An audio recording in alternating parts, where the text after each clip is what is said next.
রাজনীতির ব্যাপারে কোনো কথা হয়েছে কিনা গণমাধ্যমে? না, কালকে আমি গেছিলাম ম্যাডামের জন্য শোক প্রকাশ করতে গেছিলাম, এবং তারেক রহমান সাহেব ফিরে আসার পরে আমার সাথে তার দেখা হয় নাই।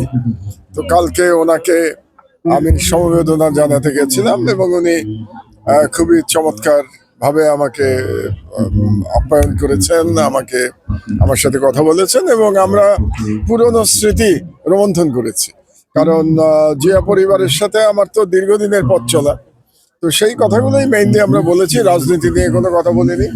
ম্যাডামের স্মৃতি নিয়ে আমার স্মৃতি এবং তারেক রহমান সাহেব তার স্মৃতির কথা বলেছেন, এবং আমরা ম্যাডামের যে বাংলাদেশে যে অসাধারণ অবদান বেগম খালেদা জি এবং শহীদ জিয়ায়, সেগুলো নিয়ে আমরা মোটামুটি আলোচনা করেছি। বিষয় স্যার, দুইজনের নামে বিএনপি তথ্য গবেষণা সম্পাদক এবং এই আলোচনা স্যার মামলা করছেন, স্যার মামলার বিষয়টা